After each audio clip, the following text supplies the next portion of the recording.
I still don't see why I am not on that intro again. Second morning gets me on the intro. Thank you very much. Hey guys, welcome to another episode of Roman's Army, that Chelsea show, baby. I know a lot have missed us a little bit. We've been around on doing other shows on this platform, but we're back in full effect. I can't be bothered to introduce everyone again because everyone knows who you are. But yeah, we've got Forward, we've got Jem, we've got Daniel, we've got David, we've got Monster, we've got Prime. And we've got Kai. I feel like Kai is my favorite, man. His pride is amazing. Like, I wish I had that much confidence, bro. I really do wish I had it. But, right, let's get straight down to business, yeah? So, season started. Transfer window's closed.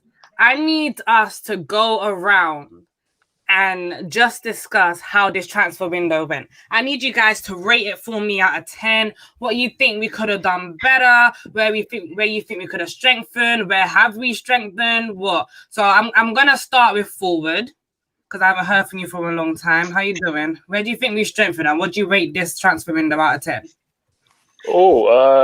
Thank you, first and foremost. Secondly, you're doing well with the kit. You're making it look good as it can look. Thank you. And I'll politely ask if I can let Jem go first because I feel like what a lot of he's going to say is going to reinforce my point. So I'll politely let Jem go See, you know what, yeah? Follow Jem the leader, makes the most sense out of all of us. So Jem, you go through. All right, I'll start this stuff. So if we didn't sign a goalie, I would have said 7 out of 10. But because we sorted out the goalkeeping situation, I'm giving it a 10. I'm literally giving it a 10. I feel like we've covered every position that we need to, like from top to bottom. Honestly, like I'm happy with what we've done. I think we've absolutely smashed it in terms of who we've signed, what we've got, and what they're going to bring to us in the upcoming years as well. So I'm just extra excited, and I don't think there is any really, other than maybe a centre DM, maybe a DM, Yeah. as backup. Other than that, I would say we're good. I low-key agree there, but Forward, did he actually reiterate what you're gonna say or what? Well, Jem pretty much said exactly what I'd hoped he would say. And again, I think it's been a great window for all the reasons he said. However, and again, I don't want to be a Debbie downbeater on this, but I would score it a 7 out of 10. And again, that's not because it hasn't been a great window for every reason that Jem has said. Again, we strengthened in many positions that we needed to strengthen. The goalkeeper position, obviously signing marquee players like Havertz, Ziyech, Timo Werner, that can only be good things for the club. I also really like the Thiago Silva signing. But for me, I think there's certain areas that, again, there still are holes in the team, especially in that DM position. Again, if I look at our rivals, I would say that we're probably the only team that hasn't got a natural defensive midfielder who's a natural sitter that's good at screening the back four. Obviously, he has the athleticism to thrive in this league, which someone like a Jorginho does not have.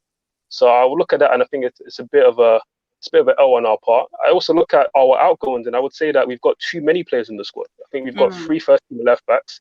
We have 5 first-team centre-backs. So I hope we haven't done a good job in terms of fleshing out the squad, really.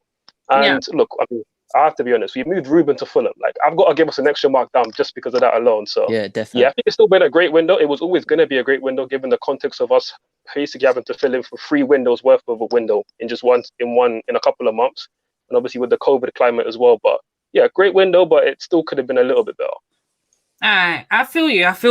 I think I'm more on your side when it comes to rating. I definitely would rate it out of 7 as well. I think 10's just a little bit too high, Jim. Just a little bit. We're Chelsea fans. We got high expectations. The only reason I put it to 10 was just because we'd sorted out the goalkeeping situation. For me, that was just such a negativity. Even if it's short term, it's just a 10 out of 10 just for the short term period. Do you know what I mean? Like, kept her out at all costs, man. Yeah, just out of all costs. What I would say to that is, I think in general it is like an amazing 10 out of 10 season. Like if it was just a normal year, but because we are making up for the fact that we didn't sign anybody in January or the previous summer window, given the context, it kind of levels out in terms of what our realistic expectation was going into the season.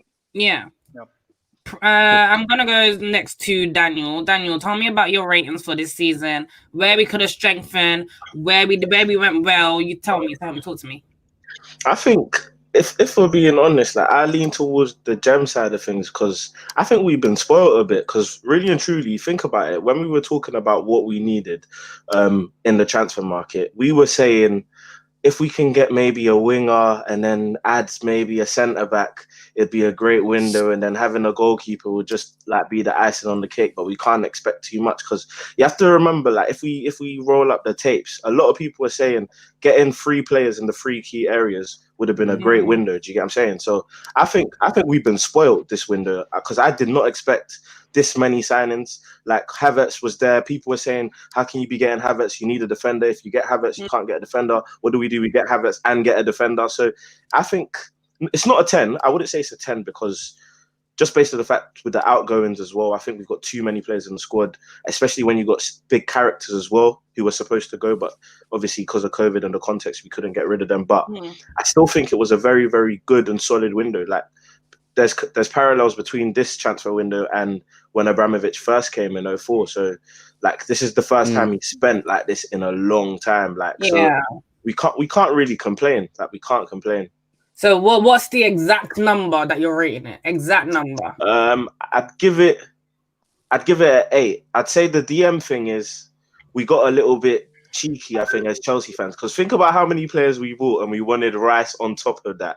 Like we were saying, yeah, let's get Rice. I think Rice would have been an added bonus, of course. Getting more quality is added bonus, but I think an 8 is enough. All right, an 8 is fair. I give it a 7. David, how are you rating this transfer window? By the way, I love it. However, when someone says Rice, Kai just instantly wants to shout at someone.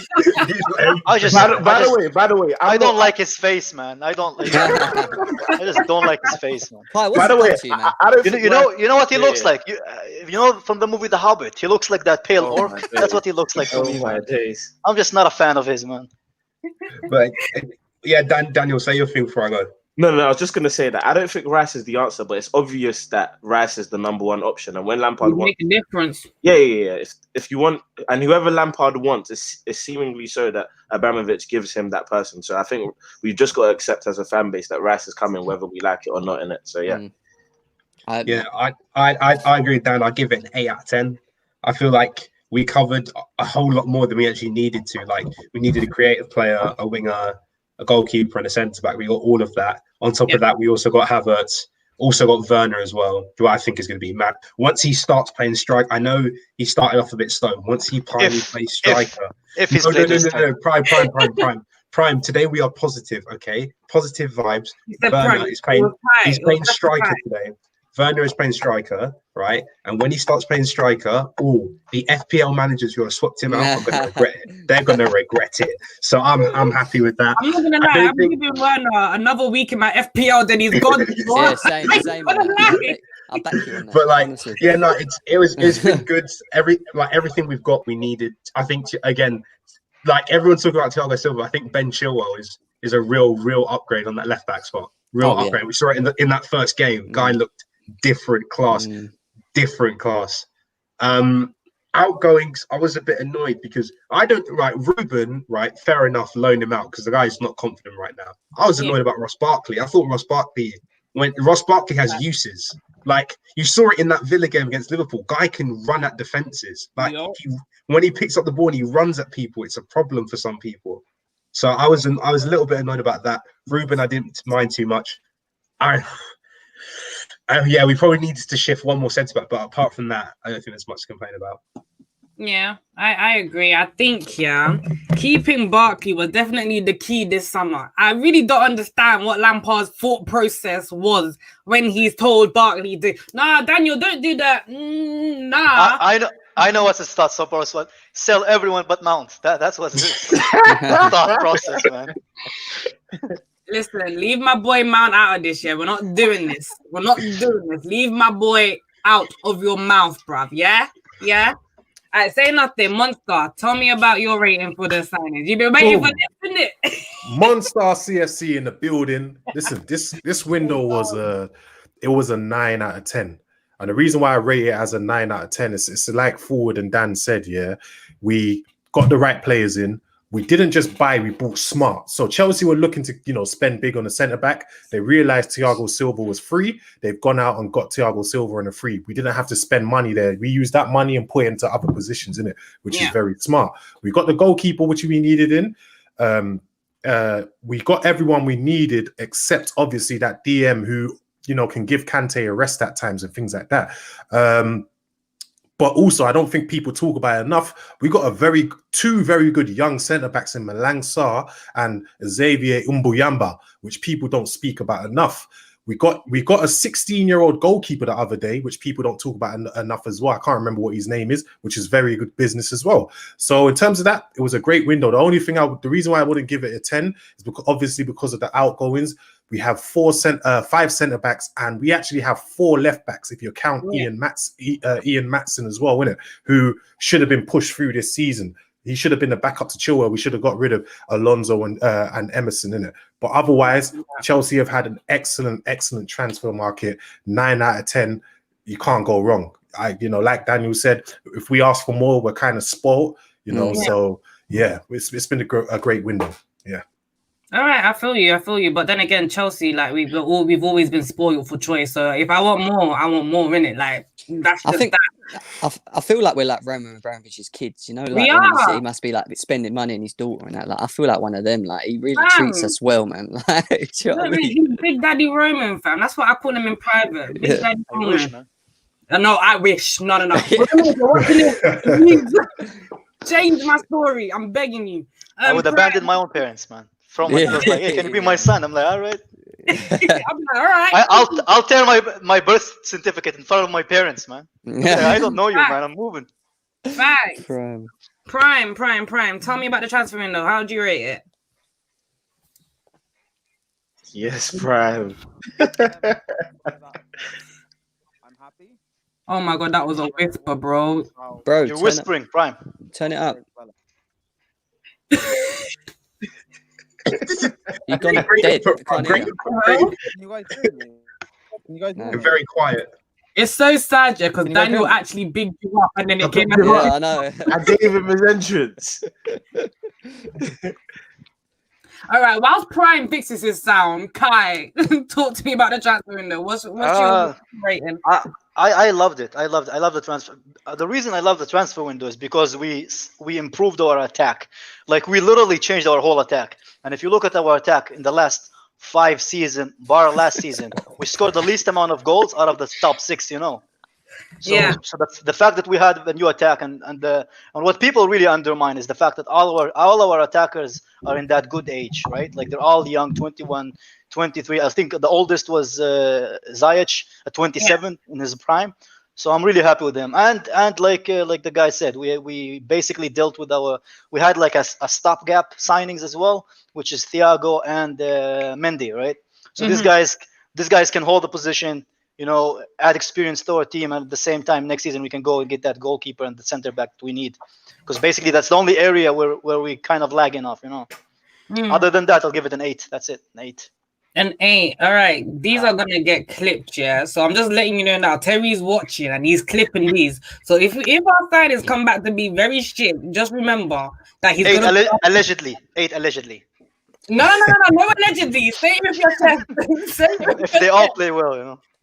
Say it with your chest. But you know, that's so interesting, yeah? And the thing is that I don't want to talk about each player that we sign, but there's 2 in particular that I want you guys to rate as the season's gone on so far and what your expectations are, because I would really, really want to come back to that. So I'm going to talk about Havertz and Werner. I think Chilwell has already set the scene. Like, I feel like that guy is going to be calm this season. I think Thiago Silva is going to be calm. I think Havertz has already shown as well. Like, he's been good in the previous 2 games. Bagged the hat trick. He had a good game last game. And he's starting to like kick back into pace. You know, he's playing well. His movement, he has starting to understand the players. So I think he's showing more promise than Werner. But Werner is playing out of position, so I'm not really blaming him. Yeah, definitely. Okay, wait. Do you know what? Let me say something. Let's not be reactive, because what you need to remember is when Werner played, his first 2 games, everyone was saying, he's looking bright, he's looking sharp, he's looking ready. He won a penalty in the first game, wins a penalty in the next game. What was the third game? I've forgotten the third game, but he's had a quiet Yeah, He Tottenham. scored. He Scored scored. in the Tottenham game, and then obviously he had a quiet Palace game and playing out of position again. Like, let's not be reactive because now everyone's changing it around and saying Kai Havertz was looking sloppy, but now he's looking better. So Werner, it's not promising. All Werner needs is a goal, and I'm telling you, I'm not. Do you know what it is? He's got the goal. Do you know what it is, Dan? In the I've Prem. I've seen Werner, and I don't blame him for his performance. The reason why I don't Exactly, blame him I is No that one passes I've seen Werner make very good important runs, and I've not seen our midfielders find him. Pick him I've seen out. him doing a lot of that, and they're not finding him. Exactly. So I don't blame him for the way it is. Our midfield when- needs to bring him into the game. When the wingers come back, when the wingers come back, then we can start talking about our team. If the And he's up wingers come front, back. and he's up front. When he Do you plays not up see- front, Bro, the gas his movement is unrivaled. I can't lie to you. If you watch Werner, Yeah. I wish there was like you see on FIFA where you could be one player and you can maybe watch the person's movement and see how one person runs. If you just watch Werner in the game and you see the way he moves, bro, his movement is unrivaled. I can't lie to you. And you just need to play him up front and play him in the position he wants to play, and then we'll see the best in him. It's the same with Kai. Yeah. Kai's not a winger. Stop playing him on the wing. Like, it's Yeah, literally what we you say. saw in the games when he played 10. He's one of the best players on the pitch, unrivaled. The last game, he's skipping. If penalty if winning penalties counted for assists, he'd be on 2 right now.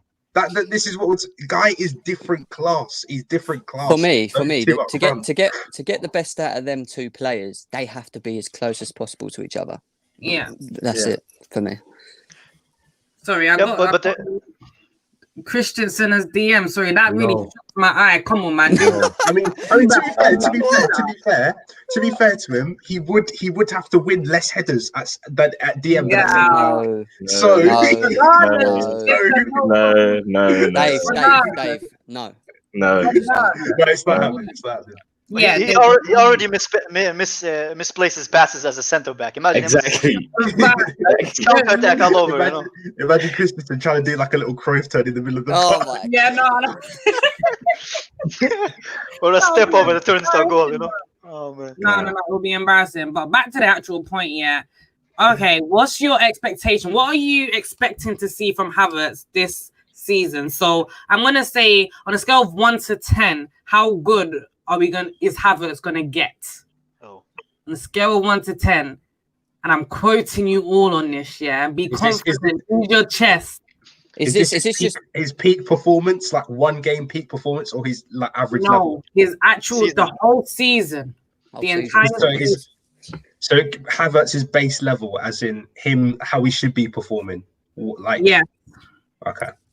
Out of 10, I'm gonna start with you, David, seeing as you had bare questions, fam. 7.5 as like his worst performances. Okay. So like as in like not worst, as in like as an average. So if he has an 8 game and a 6 game, it averages out at 7, something like that. But like this season, I expect him to get. He's already on 3 goals, like 10 goals, 10 assists. Okay, let's keep it on the Prem. Like, let's stop talking about Barnsley and them, man. Let's keep it on the Prem. Hey, so if he didn't score against Barnsley, everyone would be like, "Oh, he didn't score against Barnsley." All comps is important. Oh. All comps is important. Okay, how many goals and assists in a Prem only, David? 8 goals, 10 assists. All comps? 15 goals, 12 assists For this season, my G. for this season. All I like the look of him. I like the look of him a lot. All right. I ain't gonna fault you there, Monster. What are you saying? I think in the Prem, 10 goals, 10 assists. All season, I think around 13 goals. I think he can get, let's say around 16 assists. I think he can get that in all competitions. Okay. Prime, are you back? No, he's gone. I'm gonna take that as a no. Kai. I think he would get like. I would be happy with him getting 10 goals and 6 assists, because take into consideration that a lot of people are not put into consideration that him and Werner rarely play together. I think this is the first season they actually played together out of the national team, right? So. So yeah, they're German, but they still need time together. I think in the first season, I'll be happy with him scoring around 8 to 10 goals and assisting 6. that will still be a good season for him as his first season because he's still 21. I have to take that into consideration. Calm, and forward. Yeah, this is a tricky one for me, just because my expectation of him going into the season was that it would be more of an integration season where we wouldn't see him being like a focal point for the team. But given how Lampard threw him in on the first day at right wing and then second game a false nine, I thought, okay, maybe we're going to be expecting more from him. And I guess I'm glad that Lampard's learned from his mistakes and played him in his best position, which is clearly the number 10 role. And I mean, when he's played there, he's had a really big effect on games. I mean, the way he glides past midfield and he's able to pick the final pass, I think that's something that's really going to add to our team from what we saw last season. And yeah, I mean, I'm probably expecting maybe between 8 to 10 goals in the league and maybe about 7 or 8 assists and maybe +4 in all competitions, because we're going to play obviously quite a few games in the Champions League and obviously hopefully have a deep FA Cup run. So I would say I'm actually expecting bigger things than I expected going into the season, just based on how Lampard's been deploying them so far. You guys are very optimistic, you know. I feel like I'm the pessimistic one out of you. Like I don't expect that much. No, what I said was kind of realistic. I think he can get that. I think that's compared to actually his last 2 seasons. Yeah. I mean, they have the same names. I think Kai has the best. And you know what's funny? People in the chat actually think that I took my name based on him. I'm 27 years of age, man. I'm like older than him. And people think that I stole my name from him, man. I ain't gonna lie. The first time I saw you come on this channel, I was thinking the exact same thing still. I was thinking, I'm thinking, what is he, man? But Dem, what are you expecting from Kai this season? Well, bearing in mind, I've already told Terry that I think Kai Havertz is going to be the player of the season. Best that's player of the season. Yeah, that's optimistic, but I'm going to back him. But I think he's going to get 13 goals in the league, and I think he's going to average around the same, about 12 to 13 assists as well. Okay, I optimistic. Daniel, that's a big season. Yeah, no, I still think Pulisic, because I'm just seeing it as when everyone comes back, who's going to be in prime position to get the goals. Pulisic, bro. No. Pulisic, in my opinion, is the best player at the club. I think he's the best player at Chelsea. I think when he's the game changer. I honestly, I'm being so honest right now. I can see why you would say it. I can see why. Yeah, I think Pulisic is the game changer. Like he can change the game on its head, innit? So that's why I think he's the best. When he comes back, I think Kai, I'm going to compare it to a bit like Ozil. I think Ozil's best season at Arsenal in all competitions was 12 goals. And I see a lot of parallels between Ozil and Kai. So I think... Yeah, but he's a better striker. He's a better finisher. He's got an eye for goals. So faster as well, I do think it will only be between 8 to 12, that 8 to 12 mark. I don't think I can give it... I think it'll be between 8 to 12 in the Prem and in all comp. So... I can't complain. I don't know how you guys can give it a bit more, especially when he's just come to the It'll be 8 to 12.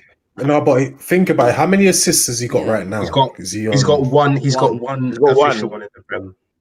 No, he got 2 in the Prem. I could say. Yeah, one is. No, that's okay. What? Sure. 2 against 2. Who was the second one against? I know the first one was for Hudson-Odoi. Didn't he get one against Palace? That was a penalty, so it doesn't really count. Yeah, because that means Werner would have 2 assists. Yeah.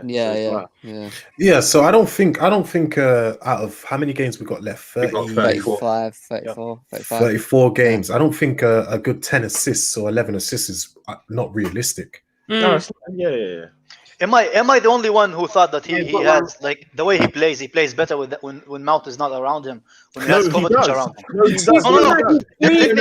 Let me explain, right? Yeah. When he has Mount around him, he always has to track back and try to keep, like, defend against, like, the press, right?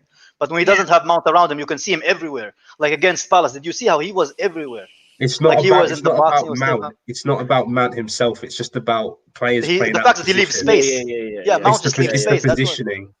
Yeah, it's the positioning. I think it's because of Mount. Mount and Havertz like to occupy the similar positions. Where with Hudson-Odoi on one side, Werner on the other side, it offers more of a balance and allows Havertz to do what he wants to do. So I think that's where it suits him a lot better. And you know what that probably means? We're probably not going to see that much of Mount this season. And I know that, Kai, you're going to be happy about that. I know half of you on here are going to be happy about that, even though I don't agree. But it is what it is at the end It's of the not day. about it's It's not for about the Mount best. himself. It's Yeah. for the best. It's for the Why best. would I put Mount in there? It's Why would I not. put Mount in there when I've got the option of Havertz? It doesn't Thank make you, any David. sense. No, It you doesn't just make like All right, dude, I'm just playing And devil you are- advocate. No, I don't. No. that's Anita, Prime's job. That's Prime's job. He's not here. That's his job. It's God, I gotta do it.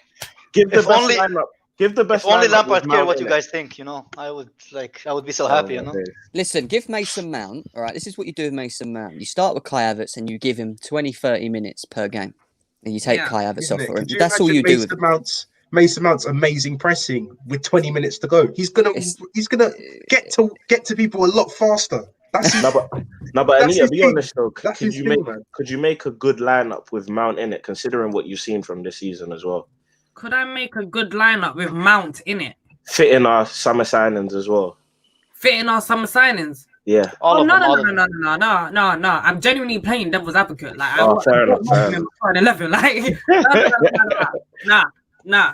There's absolutely no way Can I- you put Mount and first 11 in a sentence. Going forward. I mean, if I was to interject to that, I think you definitely can if you play a 4-3-3. But again, the reason why I think Havertz is going to have a better season than I thought we would is because Lampard is seemingly favouring the 4-2-3-1 with the double pivot. So I feel like because of that, Mount's best position in that formation is a number 10 role. But if Havertz is going to play there, then where's Mount going to play? He's not really suited to playing a double pivot. But you all don't like him on the wing because we know he's best suited playing centrally. So if you're not going to play 2-8, then for me, it's got to be either one of Havertz or Mount. You don't play both.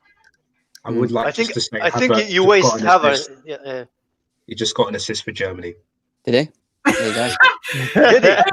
Oh, man. Breaking news. Oh, wait, it all comes down in international He is as well. Yeah, I'm going to add one more. He's assist confident to it. though. He's I'm like adding really one more. confident. That's why I Overall like does him. include international. To be fair.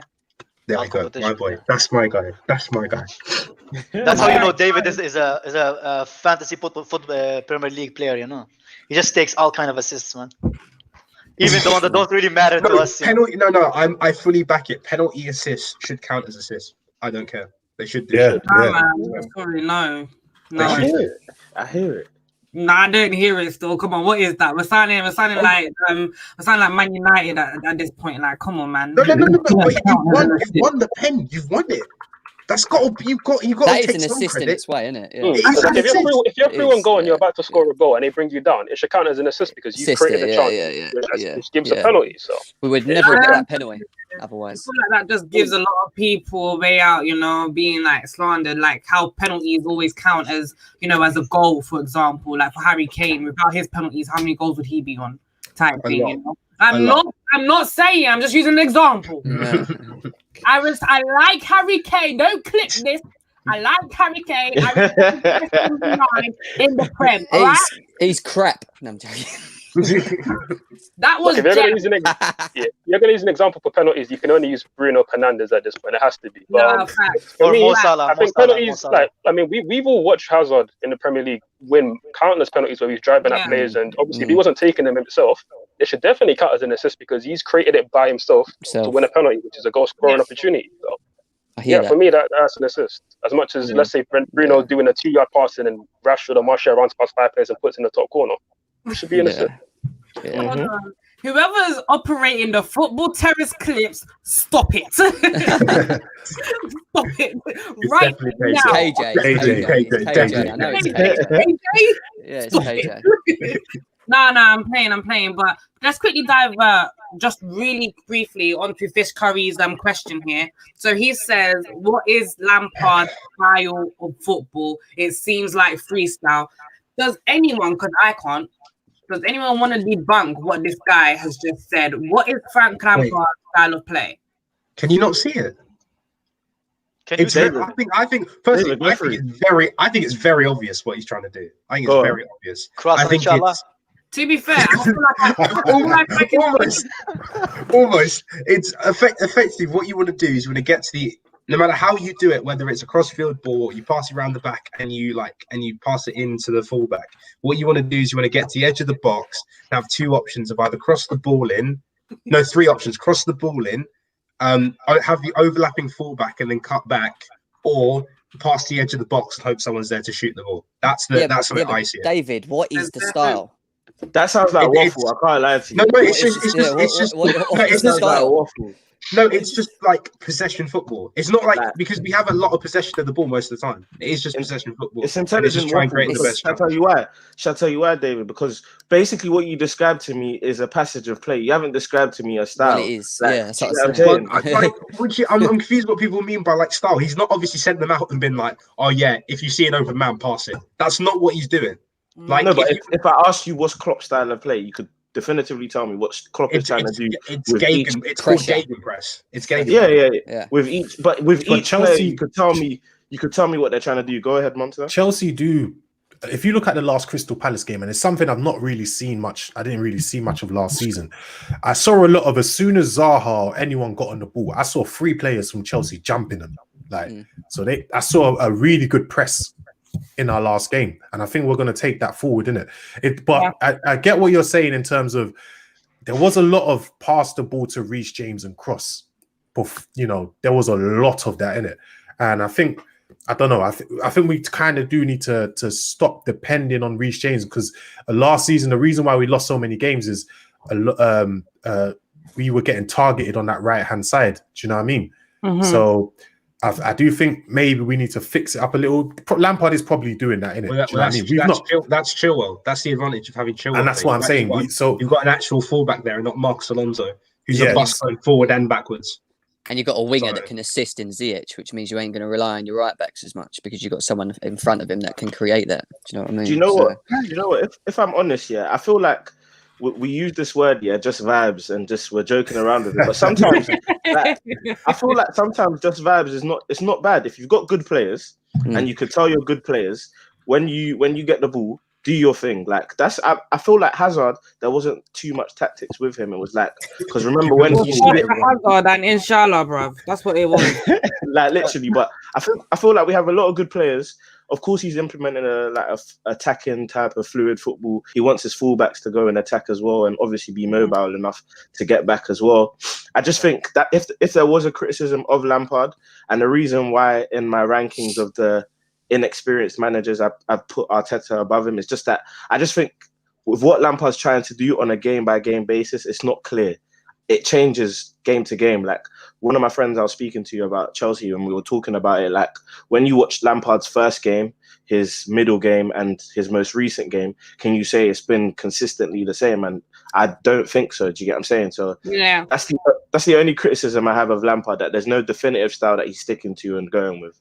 And not just that, also I'd have to disagree with you. Honestly, I think I'm disagreeing with you. That's fair enough. The only other thing I would say about Frank Lampard at the moment, and he really needs to get this right, is he needs to suss his best 11 and where he wants to play. Especially in defense. Defense, all the way up front, all the way through, Kai, all the way through. Guys, have we sussed it though? As fans, we have. 100%. Would you say the back four that played against Crystal Palace could be our starting back four? Yes.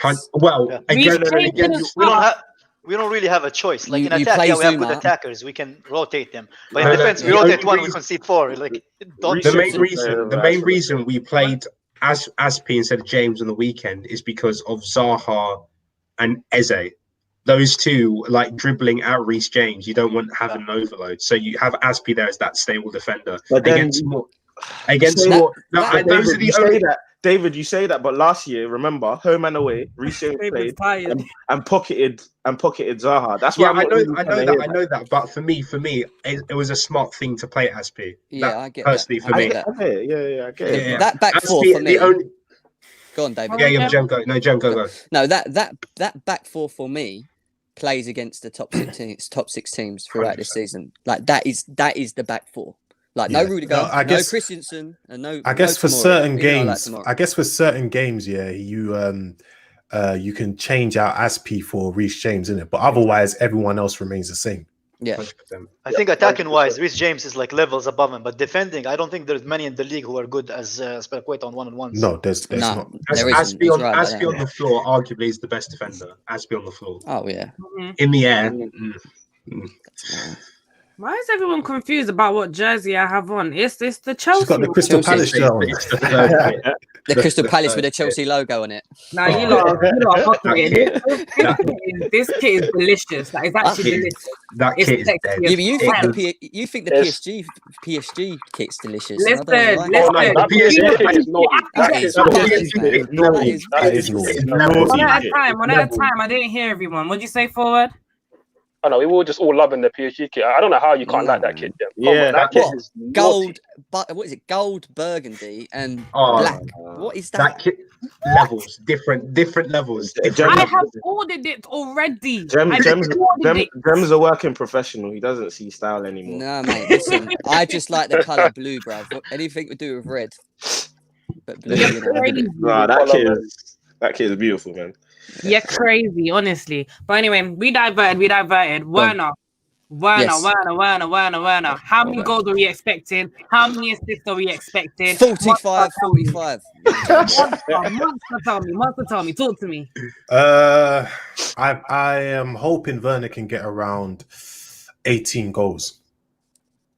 I'll say 18 goals in the first season. I know that sounds low, but Sorry. Huh? What? who's that? Oh, Terry hates. You can't even. Terry's like, you can't wear other people's kits. I'm like that as well. I'll never wear other Yeah, people's apparently kits. it's cheating. No, bro, allow it, man. If you're wearing a kit from a, Do you know what it is? league, Do you know what it is for me? Yeah. Do you know what it is for me? If every other club to me is a rival, innit? We can meet them at any point, whether in the Champions League or whatever. I can't bust their kit. I'm not gonna cap. paying. I'm not gonna cap. If the kit is paying. I was one of the Juventus pink shirt stands, so I can't cap. I did If it. the kit is paying, the kit is paying. Just to get over it. I Facts. did it, Like man. honestly. Says the man with his Dortmund shirt. Yeah. I love it. Bro, Dortmund, PSV. Look at KJ. If it's wavy, it's wavy. Listen, if It's Dortmund wavy, beat it's Chelsea, wavy. hey, David, if Dortmund beat Chelsea 6-0, you're not going to want to burn that shirt. I'll be annoyed, obviously, but I'm not going to be like, oh, let's burn the shirt. You're still gonna bust that. You're still gonna bust that. Will That's I be fair annoyed? enough. Will I be annoyed? Of course I'll be annoyed. But I'm not gonna be like, oh, I'm gonna burn the shirt now. How can you even look at it though, bruv? I would launch it in the bin. Bro, it's not that deep. It's not that deep. Like 6-0, the 6-0 loss is deep, yeah, but it's not to the point where I've got to burn clothes. Like honestly, it's not that. It's not that deep, but going back. Monster, how many Yeah, goals okay. and assists are we expecting?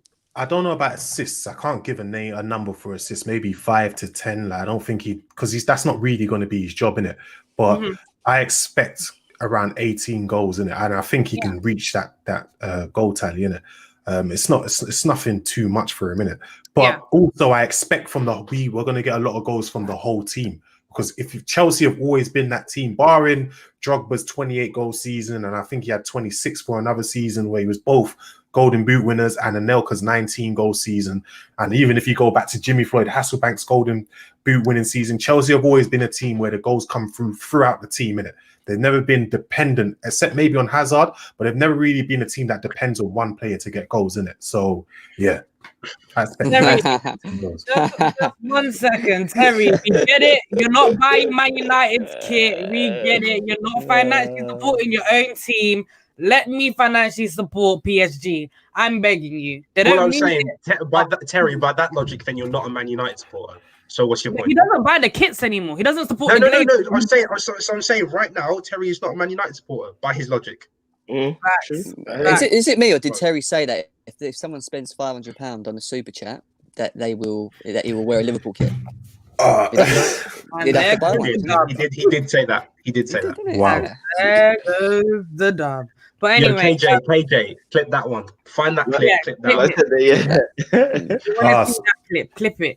Guys, But- sorry, I got to get out of here for a minute, man. No worries, bro. Unfortunately. Go do what you need to do, Monster. Cheers, man. By the way, rival fans in the what's it called? What's that thing called again? The chat. Rival fans in the chat. You lot stay where you are, yeah, because we're about to delve into the top 6, and a couple of you losing 7-2 and 6-1 and that about to get evaluated. So please make sure you hit the like button, get your super chats in, because it's about to get very peak for Liverpool. Anita, I've got to go. Yeah, see you in a bit. You better stay put. You gonna do this with us? You're gonna get clipped with the rest of us, yes? Oh no. Alright, cool. Finishing off on Werner, let's keep going. David, what are your goals, expectations, and assists? 20 goals, 5 assists. Assists don't really matter to me because I don't think that's his job, but definitely 20 goals. Yeah, I agree. Definitely 20 goals for me too. Yeah, I've got the Roma kit, by the way, Terry. I've got everyone's kit, if I'm being honest with you. So, Terry, F you. Wait, hold on. Chelsea show, and you're talking about rivals rent free. 6-1, KJ. Yeah, 6-1. 1. The whole world is talking about you. The world. Focus on. Thank hold you. up, just on one thing. You said the rivals. I mean, our rivals are not teams in 16th place. They're not rivals for us. So I don't know what KJ's on about. Bro. KJ, Bro. what I got to say to you is Cavani number 7 shirt. Oh, that's an embarrassment. Oh my!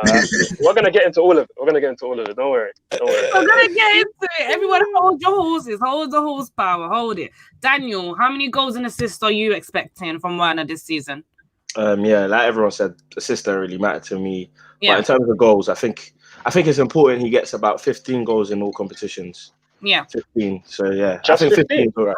15 in all. No, I'm being honest. If he comes back here with a 15-goal split, no one will complain because it's something to work on. It's something to work on and push on towards. Do you get what I'm saying? And you have to remember, Tammy's going to get a lot of game time with the competitions that we're in. Giroud's going to play games. I envisage that as well. So I can see this Werner. If we're being honest, I can see this Werner on the wing thing being something that persists. So yeah. Oh man. Like if we want to be honest.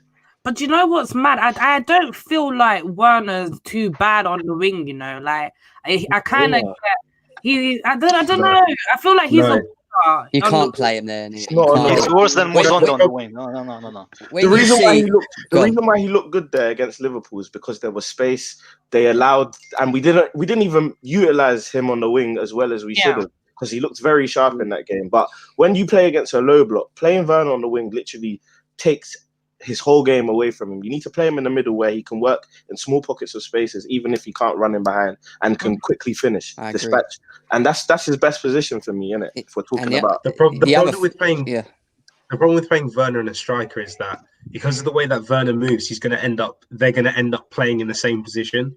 So you sort of end up having like 2 people up front and no winger, and it doesn't really work.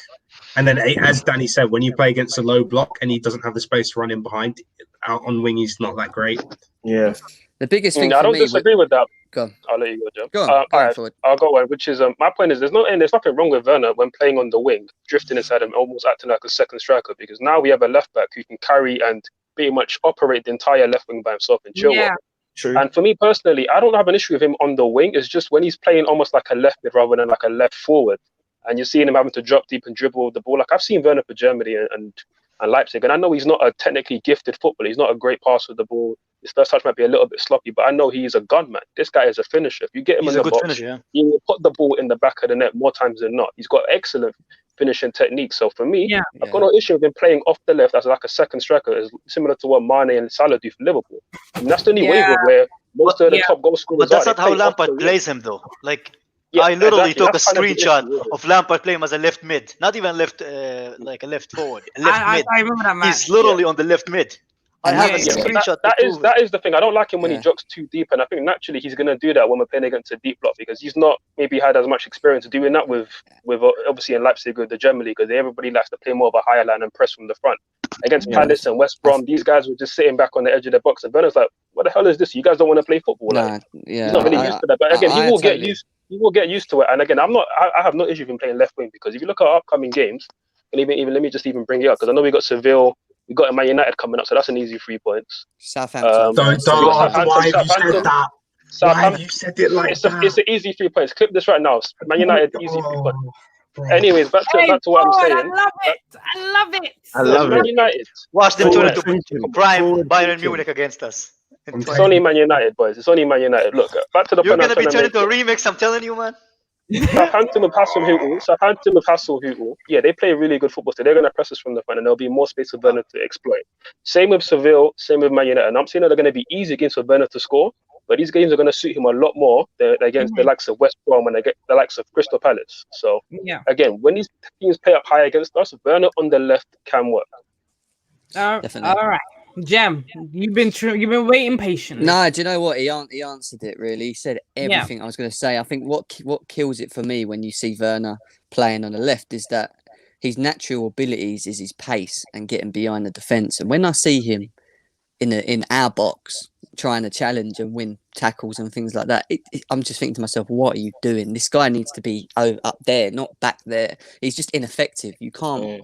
He's not going to hit them levels that we want him to if he's going to play in there. It's just not going to happen. Like Kai said, it's like a left midfield. It ain't even a left wing. You know what I mean? It's ridiculous. It's like a left midfield without the passing ability. Man. Exactly. That's basically what doesn't work. No, but you know what? It's the same. It's like I just think for us we have 3 attacking positions, right? Not including Havertz, who's gonna be like a sure thing, right? Like he's gonna play. I think I want us to have this 3 players who interchange, right? But I want mainly for Werner to be in the middle with Pulisic on the left and Ziyech on the right. I think the thing with Abraham is he doesn't have the technical ability that these guys have, right? Like on the ball. And his off the movement, I like Tammy right now, but his off the movement, he's not ready to be a Chelsea key starter. His off the movement, like look at the movement that Werner has whenever we don't have the ball. He's always trying to get into pocket of space. But if you look at Tammy when other players have the ball, he's basically just behind the line. He doesn't know where to go. He's waiting for the player to pass to him, and that's where he's most of the time he's not in the right position. So I think if we had players like Pulisic who can drag the defenders away from Werner, and Werner can make those runs, I think in the long run we'll benefit from it more. And we should do it. We should start doing it now, so these guys can start integrating into the system and knowing where each other is going to be. That way we're going to benefit from him a lot more than having Abraham in there. Definitely. 100%. I think just to piggyback off that point, I think if we are going to play 2 strikers, then one of them has to be Olivier Giroud. I think he'd be the perfect platform for Werner to play on. Yeah, to bring him into the game. I see that. What's your issue with Giroud? I don't see why you don't. No, I don't even have an issue with Giroud. Olivier Giroud is probably the best hold-up striker in the game. Like he can hold the ball out and bring people in like that. But we're sacrificing an attacking position, and we have Pulisic Yeah, I get that, but Kai, what it does is it gives you a different. No, but it gives you but if we play 2 strikers, that will mean we'll play 2 midfielders behind them. And 2 midfielders are not enough in the Premier League. It's not enough in the Premier League. Jem's trying to explain it. Jem's trying to explain it.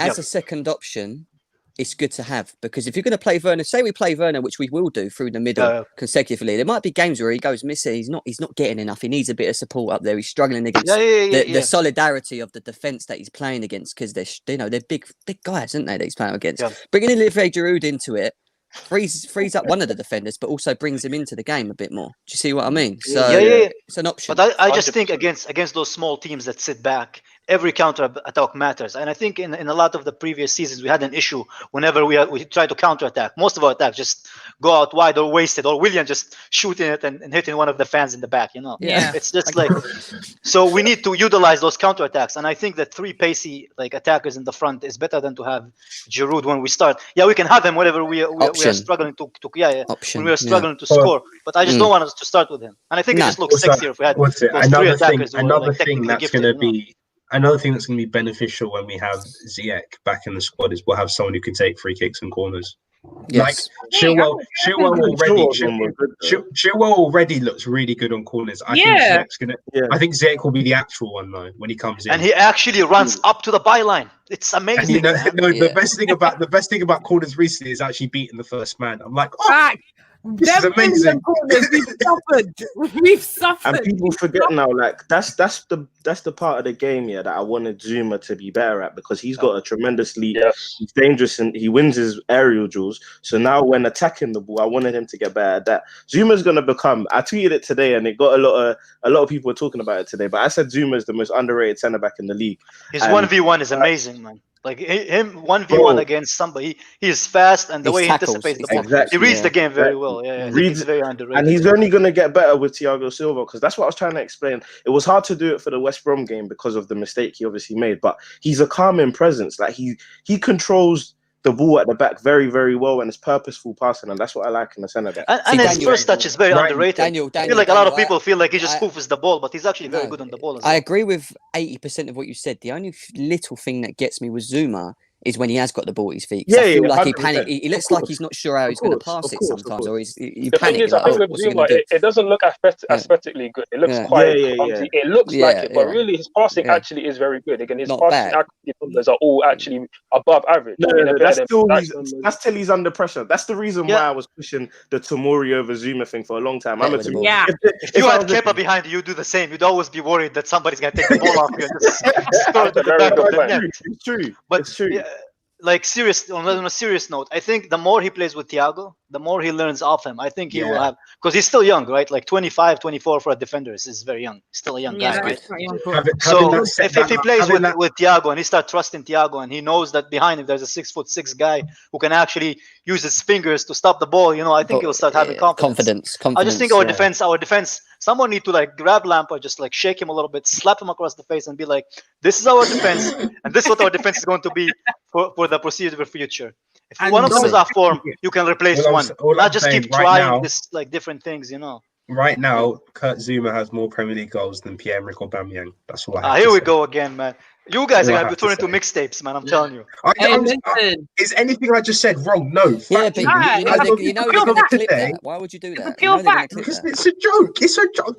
Yeah, but no, KJ's going to sit there. KJ's going to sit there and go, David's just said this. I'm going to clip it. You know he is. KJ is already there, man. You know that. It's funny, because I used to get a lot of stick about Zouma, so I never used to like Zouma, and Forward can tell you this. Like, I used to give him such a hard time. We've gone back and forth. We've gone back and forth so many times on Zouma, and I just feel like he's really proven me wrong, and I'm very happy about that. But I still think he doesn't look like he knows what he's doing when he's got the ball. When he's got the ball and he's got time, his decision making is questionable, and I will always go back to the Ajax game. I will always go back to it. What the dribble? He ran all the way. That was amazing. I was so gassed. Up until the shot, that was prime Ronaldinho. That was amazing. The thing is, if he had kept going, they would have touched him. And he actually could have done. You know he's done sick when your own manager's laughing at you on the bench. He's just like, what is he doing? Like, how'd he get up there? Hey, David, Charlie has something to say to you. Don't mention about Hey. Tell me my fact. As of the 7th of October 2020, right? Tell me my fact is wrong. It's not wrong. So again with the politician statistics, man. Can I just jump in quickly? Look, Zouma is my guy. Neats knows Zouma is my guy, right? And again, I feel like with centre backs, you're often criticised and ultimately people make these ironclad statements on you based on performances or moments that you have. And yes, Aubameyang ripped him in that goal, no doubt. First game of last season when we lost 4-0 to United, he was the worst player on the pitch. I mean, people had these assessments of him that, he's just not good enough for this level, this, that, the other. But ultimately, Zouma is a player that needs consistency. And when he was consistently playing at the back with Tomori as his partner, that was our best back four. That was our best back pairing for the entire season. When he came back off lockdown, let's not forget he had a back-to-back clean sheets versus Everton and Liverpool. And then we went on our best run post-lockdown with him at the back. Again, even the Arsenal game, when people look and say, it was Zuma's mistake, he got skinned by Aubameyang. Great skill by Aubameyang, who's a world-class striker. But it was Rudiger's bad positioning in the first place, which left us open. Then Christensen goes for a 50-50 tackle and doesn't win it. So again, for me, I've always looked at it and said that his partner hasn't been good enough at the back. Tomori was great for a long time, but again, he lost it basically mainly due to his lack of experience. But ultimately, with Zouma and Silva at the back line, for the entire season, we're going to see somebody be a top centre back in this league. Sure. Forward. Do you remember when Zouma first come to us? And I can't remember if he started playing, but he did eventually. And he had a bit of a partnership with John Terry for a little while. And everyone was like, "Oh my god, it's so Gem, great." that's what I was going to get onto. Mourinho had the interview with Sky Sports where he literally said, "Why are Chelsea looking for a centre back when they've got Zouma there?" That's right. He said Zouma is the guy. Like, you just need to give him consistency. After the injury, just before he gave him his debut as well. People forget. Exactly. Yeah. He was very consistent. He was very consistent, and because remember how fast he was for that injury. Holy. I think he's still got his pace, and he would be the perfect person. No, I don't think it's the same. He used to be able to just like catch up forward, I mean, did you see how he caught Zaha on the weekend? He caught Zaha and put him into the stand. One at a time. God damn. God Look, I'm sorry. I get emotional when it comes to Zouma because Zouma's Zouma, you know. Zouma performs when he's got a leader next to him, and that can only benefit him. If he can learn from Thiago Silva in this season, he's got all the ability in the world to be a good defender. Do you know what I mean? So we just need to see it. What I'm saying, Zouma and Upamecano might happen. And Tomori. If Chelsea would pay that, I don't think Chelsea would pay that much for a defender. You know what? 45 mil, bro. We spent 50 on the No. 45. There's no way we get anybody get a release 45. clause. There's a release clause, bro. There's a release clause. 45 mil release clause. Didn't he just sign a new contract? Yeah, it's still got the release clause in there. The release clause is still in there. Really, David, should I trust or should I look it up? I don't know, man. Really quickly, I'm tired of talking about. I'm tired of talking about Zouma. I'm tired of talking about them right there. So let's go straight onto a question. Charlie Gellert says, "Do you regret getting rid of Lamptey?" I'm gonna kick this off and say yes. And Kai, I see you shaking your head. Why don't you regret it? Because the guy is like 4'9", man. And plus, we have Reece James. We have that Reece means James nothing, there, my right? friend. That does mean nothing. We look at Philip Lahm. How tall was Philip Lahm at Bayern Munich? Philip Lahm is like 5'8", 5'9". It's still like okay, you know. He was 5'8", man. Just because Germans are really tall, man. That's why you got. Yeah, but Lamptey's not 4'9". You're obviously exaggerating. Yeah, okay, 5'1". 5'1". All right. Oh my God. Anyway, that's not my point. My point was, it's basically I believe in Reece James, and I just don't want anybody to stand behind Reece James and his success in a Chelsea shirt. That's fair enough. That's the one thing I agree with Alex Goldberg. The fact that Reece James is a machine, man. The guy just he just roughs like the center backs off of him. He's fast, he's strong, he's a good crosser of the ball. If we didn't have Reece James, okay, I would give Lamptey a chance. But we already have Reece James. We already have Aspilicueta for that different kind of for the bigger teams. So I just don't see a space for him. I'm just gonna ruin his development. You know, so why? Yeah, but and we have a first refusal. We have a first refusal anyway. So if anybody tries to sign him, we can literally come in and be like, "No, we'll sign him." How old is he? How old is he now? He's he is 20 years old. 20 years. He has 5 years to grow. That's 5 years to grow. Yeah, I don't regret it still. I think my reasoning is, it's the same as Kai's, but it's just based on the context. Like, we offered him a contract, he didn't see himself playing, which was obvious. Reece James is obviously ahead of him in Lampard's mind. Speaking to a lot of people around the club, everyone knows that Lampard. One thing about Lampard is definitely that he has premeditated winners in his head. Reece James is one of those guys that he thinks can be at the club for a long time. So when you got Reece James there, when you got Aspilicueta there, you just have to look at the context and just think Lamptey, as good as he was, especially when I saw him for his debut, it just was the wrong timing to come into Chelsea at that spot. Do you get what I'm saying? So it's unfortunate circumstances, but I definitely don't regret it. It's not like KDB regret or Salah regret that we didn't develop these kind of players. But yeah. I think it might turn out to be a KDB regret, Salah regret, but like you said, but Anita. We have Reece James. Yeah, exactly. What happens if Lamptey's great, but Reece James is even better? You're not going to be saying that. It's not a regret. KDB was a regret because Oscar never became a world-class attacking midfielder. That's why it was a regret. Correction, guys. Correction. Oscar, man. Philip Lahm is 5'7" and Lamptey is 5'5". Lamptey is 5'5". Just for all of you very short men who's out me at the comments, I'm sorry. Just live with it. 5'5" and being a fullback, like what's wrong with that? It doesn't work. There's nothing wrong. There's nothing wrong with that. I mean, even Roberto Carlos, one of the best fullbacks of all time, was only 5'5". No. 5'7" is okay, but 5'5", Jesus Christ. Yeah, but if you're going to be that short, you need to have an engine. You need to have bite about you, and Lamptey has all of those qualities. And also, not to mention the most important thing, he's a fantastic footballer. So again, I've got no issue with him being that short. I ain't gonna lie, and don't take this out of context. I ain't gonna lie, but I've heard short guys they can go on for a while. Take it how you want, but that's what I heard. Thank you. I can't get that out of my head now. There was no need to bring that up, but you just felt like I felt the need to, because I just feel like Kai wasn't getting it. Little guys have little man syndrome. That's all they have. Jem Jem- does not speak for the Football Terrace. Far below 5'5", we love you. And And Jem is 5'7" himself. So I'm actually 5'10", mate. 5'10". Get it right. oh, sorry.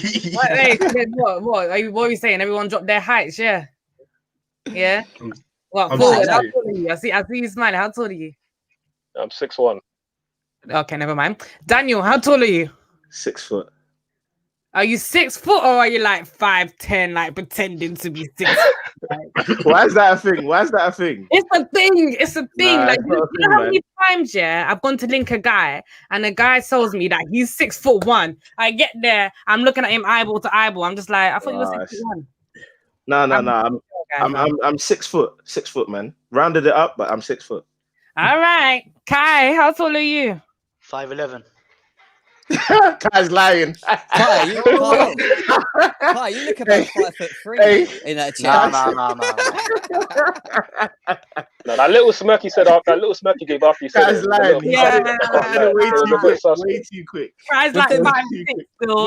With them headphones on his head, it makes his head look smaller as well. So I Kai's think he's 5'11". Kai's 5'11". Like a gaming headphones, you know. Kai's That's 5'11" and I'm 6'5". David is the youngest, but he's the tallest. You're like 6'2" or something, isn't it? Yeah, I'm And the 6'10". skinniest. I bet I can bench press David. Like easily as well. Hilarious. Listen. There's rival fans in the comments saying get back to football. Let's get back to football. Let's talk about Man United and how we don't see them as a rival no more. Forward, you made a very good point that we can't be seeing Man United as a rival when they're sitting 16th or something, relegation battle somewhere down there. So forward, bun them. So what are you saying? We're saying after what we've seen last week, right? David, don't hide your face. Your eye is still there. Hide your face, but you look. Do you know what's so mad? The second I said Man United, we've gone up to 1,200 people. You lot like this content. It's about to get real sticky and hot. Let's do it. I'm about to give it to you. Anyway, forward. After the events that happened on Sunday, the 4th, was it the 4th or the 3rd? The 3rd of October. After those events that happened, how would you say we're looking compared to, let's start with Manchester United. How would you say that we're looking compared to Manchester United? Do you think that it's still going to be, in the long run, a battle for top 4 or a battle for top 6 with Man United involved? What are you saying? I'm gonna be completely honest here because I love to talk recklessly about rival fans, but I'm gonna keep it honest and just speak personal, just my own opinion and facts. And I looked at that game between Man United and Spurs as El Sacico. I thought whoever loses that is going to be the team that has a meltdown this year, and eventually their manager gets sacked. I'll be honest with you. And again, I think United are a perfect barometer for us because we finished on the same points last season, had a very similar season in general. Obviously, having 2 inexperienced managers relatively at the helm. And I think if you look at them, yes, they've got such amazing players. I think man for man, again, their front five is as good as any front five in the league, if we're being honest. But I think it's just the managers, the tactics, and the way that they're set up as a team to go. I think it's just not clicking for me. Again, if you look at Pogba in the number 6 role alongside Matic, it just doesn't work. They haven't got somebody in there who's really good about winning the ball. Again, their fullbacks aren't the best forward. Obviously, Tellers might help that on the left-hand side, but Wan-Bissaka going forward on the right, he's Bambi on ice. He's terrific going forward. So, I just look at it. Even look at the up-and-coming fixtures. I know they got Newcastle away. Then they've got PSG, us, Leipzig, Arsenal. I mean, the only problem I have there is maybe Oli might get sacked in that period, and that's the only saving grace for United fans right now. I think Oli, with him at the helm, they're only going one way, and that's where they are right now, 16th in the league. And yeah, I think for them, the sooner Oli gets sacked, the better. I'm just hoping he doesn't get sacked too soon. But they're gonna struggle to finish top 4. Maybe even it's gonna be a struggle for top 6 because I think the thing with this season is the teams outside of the traditional top 6 are as strong as they've ever been. I mean, if you look at Leicester last season, they were strong. Wolves are gonna come again with no European football. Again, everybody's seen how Everton have been this season. They look absolutely amazing with their new signings. Again, their midfield is the midfield that really United should have signed. They should have signed somebody like an Allen and a Decore potentially as well. And you even got teams like Leeds, Aston Villa, who could shock a few teams and be up there in the table. So for United, it's going to be a long, hard season. And yeah, I think for me, they're going to struggle to finish top 4. Yeah. I think 6. I think I'm looking at them probably finishing 6 or 7. And now I've been asked to do this by Terry. So as we do go around, I do need your top 6 prediction in order. So can you please give me your top prediction? I gave it to Terry twice. Yeah. Yeah, Kai, just say it again. If you've already given it, just give it again because I have it written here. Forward. Give me your top 6. I'll give mine. And I think it's better to do these now after you've actually seen the transfer window because again, Arsenal signing Partey, for instance, changes the game for me, honestly. So again, for me, first till 6, I'm gonna say number 1 Liverpool still, 2nd Man City, Chelsea 3rd, obviously. 4th, I'm gonna go with Spurs at the moment. I'm gonna go Spurs. Okay. 5th, I'm gonna say Everton 5th, and Arsenal 6th. So where did you have Arsenal before that? It now changes the game with Partey. Oh, I had them at like 8th, 9th. Oh. Don't let BT catch you, fam. He's being realistic. Why are you laughing? That's where Arsenal should be. Bro, like they're a Europa League team at the best right now. Like it's facts. Listen, DT, if you're watching, I ain't letting you on my show yet. Just letting you know that for now. Only let him on the show if he takes out his cap. If he comes out his cap and I want to see that forehead, he can come in. I feel like there's so much hidden underneath it. Oh my days. I will not say any more than that because I don't feel like I can handle that. I can't handle that, man. Jem, what about you? What is your top 6 prediction? And how do you think we compare against Manchester United at this point? I don't think there is any comparison, to be honest. To be fair, look, put it like this, right? I still think Man United have got a decent team, and they showed a good stint of form going into the end of last season. But I still think that they needed to improve their squad, and yes, they did in terms of left back. I think they've upgraded in terms of Luke Shaw. I think they needed a centre back to match Maguire because I just don't think they have anyone that's going to help them strengthen that back. I'm a bit fussy with AWB. I think he's a good right back, but I just don't think he's great. I think the signing of Cavani was just because they didn't get Sancho, and giving him the number 7 shirt was just to please the Manchester United fans more than anything, and it hasn't. It's just done the opposite effect. So for me, like I still think they can be dangerous, but I just don't see them in the top 4 based on what everyone else has done in terms of signings. So for me, Man United, I've put Man United 6th. I've gone for Man United 6th. I've gone for Spurs 5th. And then I'm going to shock you now because for 4th, I put Everton in there. Yeah. And the reason I put Everton in there, the reason I put them in there is for 2 reasons. One, I think they've got a very good squad, and Rodriguez just looks like a baller at the moment. He seems to be doing big things for him. And secondly, he's their manager. And for me, I rate that guy so highly. It doesn't matter where he is or who he's at. He's just such a good manager. Can I get that? How can someone pay to say that? That is funny. No, that is the funniest part of it. I am so sorry. That took my mind off it. He was being serious. But then... Yeah. Go on, keep going. Yeah, 4th Everton. 3rd is Man City for me. The thing with Man City is I think because they haven't strengthened their striking force in terms of Sergio Aguero, he's been great for them, but he's now picking up injuries, and I don't think they've got strength up the front to get them the goals they need. So unless they keep him fit throughout the season, I don't see them being they're strong, and also they're frail at the back. So for me, Man City are going to finish 3rd. I think Chelsea will finish 2nd, and I think Liverpool, after originally putting them 4th, are now going to be 1st just because of these signings that they brought in. So. After the 17, you lot are too nice, man. You lot are too nice. I'm telling you. But anyway, whatever. That's your top 6. Cool. And someone please tell me who has a top 6 where Liverpool's not 1st. Kai, talk to me. I'm gonna be nice because I just had my dinner like not long ago. So let's go. I'm gonna have Everton in 6th, United in 5th, Spurs in 4th. Chelsea in 3rd, Liverpool in 2nd, and City in 1st. Do you need me to explain, or is it okay? I feel like I want an explanation for why did you put City ahead of Liverpool? Because I think City have an overall better squad, and I think as soon as Diaz, because Diaz is a baller, like I've watched him play a lot of times. He's a real baller, man. And I think a lot of people in England are underestimating him, but he's actually a really good player. And along with Laporte, I think they're gonna form a really good partnership. And I think that's the only issue City had last season was the defenders. And they had this guy, right? And I think if they get Mendy fit for the rest of the season, I just think in an overall squad, I think they have an overall better squad than City, than Liverpool. Sorry, like nobody can debate that because even the players off the bench, like they have Origi coming off the bench. These guys have like Jesus, Sterling. They have Mahrez. You know, they have even Torres, the guy who came. I think he's already scored like 3-4 goals, right?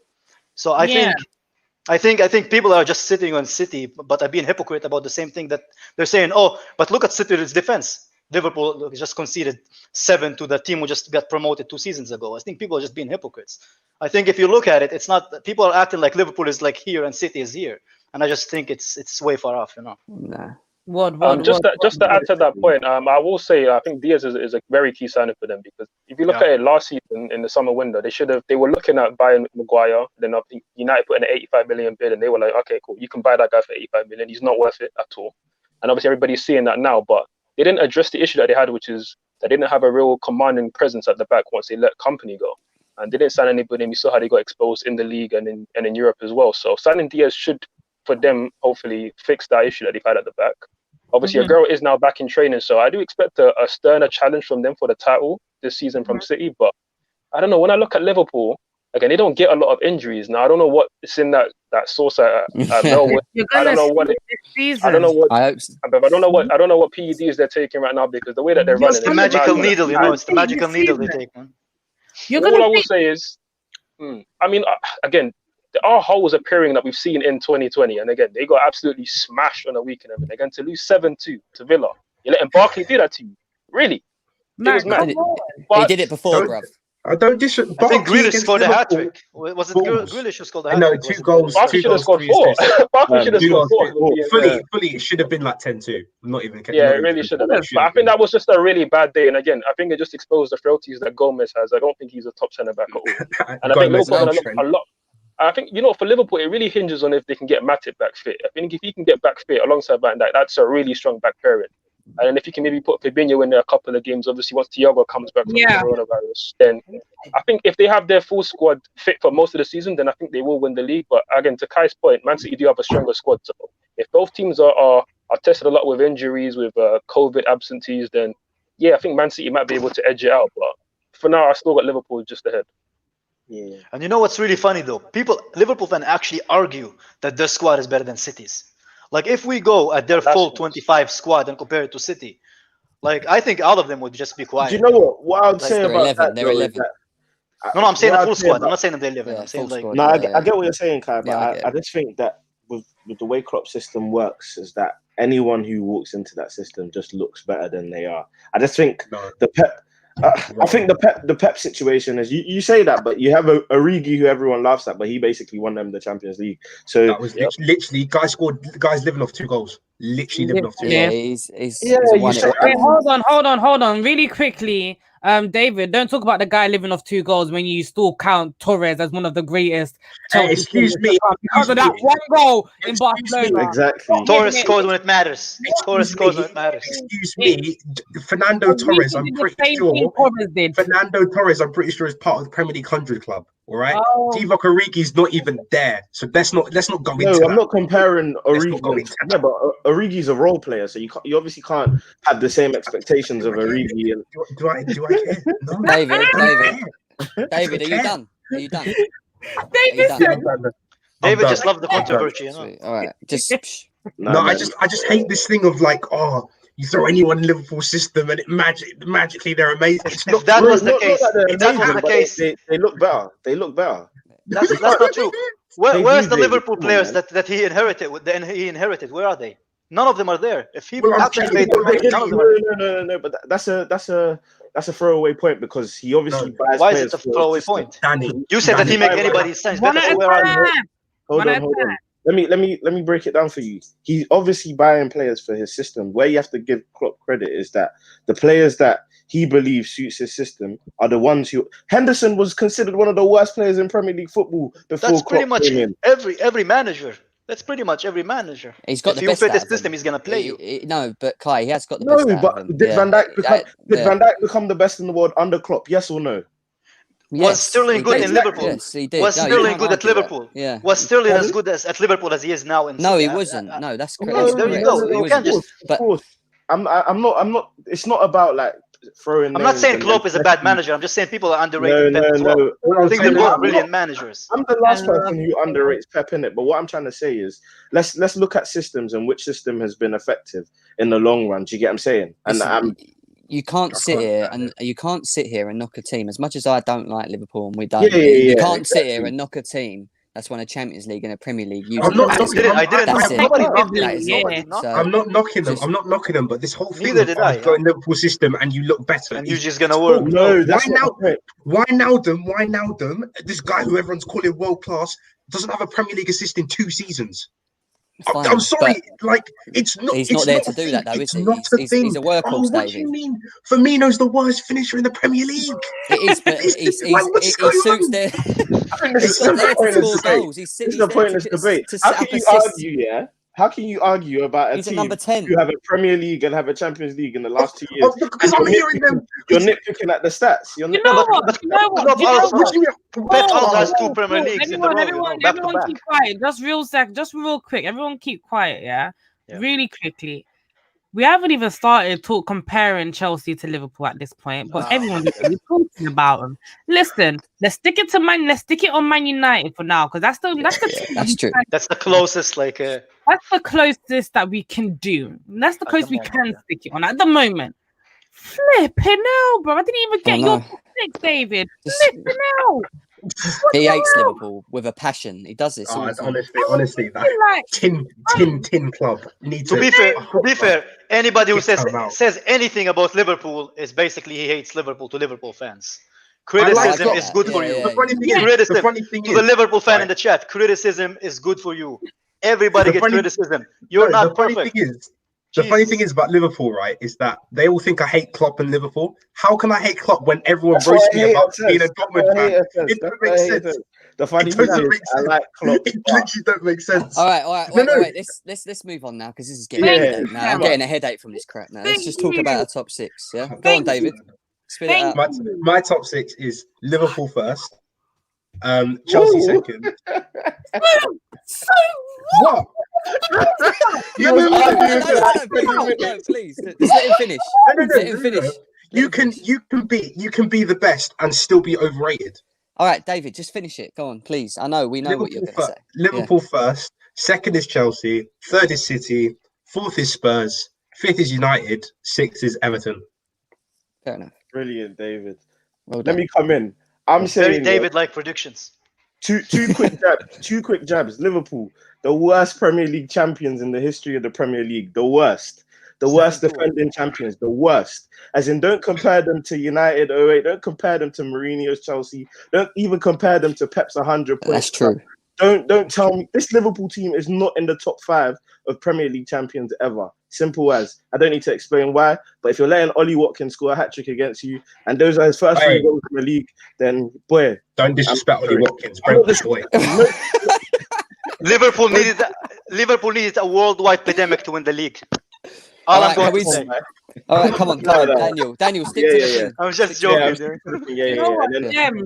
Jem, I love you. Thank you, because my head is really... Just stick to it. I know, because we always talk about Liverpool. Now, in the group chat here, it's just a headache now. This is fair enough. And then obviously United, in terms of United, I think this is like as bad a downfall as AC Milan. We're seeing a great team really go through the trenches right now. Oh, right. Yeah, so, and I think it's intriguing how the guy who they all blame, Jose Mourinho, has their highest finished and their last trophy. So, boy, in the last, 5 years, this is their longest trophy drought as well. So, yeah, man, it's just funny how the tables turn, innit, really. In terms of top 6 predictions, I actually don't have United in the top 6. I think as long as Ollie remains in charge, there's no way I think they finish in the top 6, especially with the way other teams have strengthened and just look better than United as a whole. For 6th, I've got I've wrote an article on it. Let me just get it. Yeah. So plug yourself. We're gonna read this article now. Check out my article, eyesontheball.co.uk. Quick thing. But Shameless. sixth, I've got Everton. Fifth, I've got Arsenal. I think people are sleeping on Arsenal. I can't lie to you. Yeah. So Arsenal will challenge for that fifth place, but I just put them fifth. I think Thomas Partey and Ceballos in that 2-man 3-4-3 is going to look really good. Oh, scary. You got Thomas Partey and Danny I'm shaking Sideways. in my boots. I think it's because I'm a Danny Ceballos fan, innit? I Danny Ceballos is Real the most Madrid sideways ball, sideways, everything, left, right, sideways, No, backwards. wait. Jem, you kill me, man. You scary. Ceballos is basically the B-Tech Kovacic. That's what he is. He's just like a cheaper Kovacic. No, keep going. I'm so sorry. Sorry, bruv. Sorry. Landed. Fourth, I got Tottenham. I can't stand Arsenal, but yeah. Fourth, I got Tottenham in it. Jose Mourinho factor. I think Bale coming into that side is obviously going to elevate them. I think Mourinho's got his squad now. Levy's backed him, and he has no excuses really. So I think he will get the job done in terms of Champions League, trying to get top 4. Third, Chelsea. I think third Chelsea, second Man City, and first Liverpool. In terms of teams that I think can go on a run, because finishing the top 3 banks on you being able to win games consistently. So who could go on like an 8-game, 10-game run? I think it's between Chelsea, Man City, and Liverpool. But I think that would be the top 3. Yeah. All right. I don't know. I think everyone's top six is really interesting. I can't really call it, in my opinion. I can't really call like who finishes where or like how the season's gonna pan out at this moment in time. All I know is that the top 6 will consist of Liverpool, Man City, Chelsea, Man United, Arsenal, and Tottenham. That's how I see the top 6 fitting in. I think Everton will miss out. Personally, even though no matter how great they've become, like I really think that they've acquired some ballers, and the type of football that they play, that's Ancelotti's finest, like. But I still think they'll miss out. I think Man United is gonna miss out if they don't sack Ole within the next couple of weeks. They're definitely gonna miss out. But apparently they're linked with Poch at the moment, so let's see how that pans out. But unless I don't know, I can't say for sure that Liverpool's gonna win the league. You can't let Aston Villa put 7 past you. Now, no disrespect to Aston Villa, but they haven't even got ballers like that to be put 7. No, to be put in 7. To put 7 past the champions. No, she's right. She is right. It's a one-off though, isn't it? It's definitely a one-off. Gem. 7-2 doesn't happen. It's like you can say it's a one-off. You can say it's a one-off and it's complacency and all of that. But we've seen a pattern of their games since we came back from lockdown. We've seen a pattern, and it's like, they're winning out matches, they're grinding out matches and stuff, but losing 7-2 was an eye-opener, because Aston Villa were battling relegation just a couple weeks ago. They were battling relegation, literally battling a couple weeks ago. So to have someone put 7 past you, there's holes in that back 4, and I don't know if Klopp is going to be able to fix it in time. They have White Moses Barkley in their team now. That's it. They're going to win the league.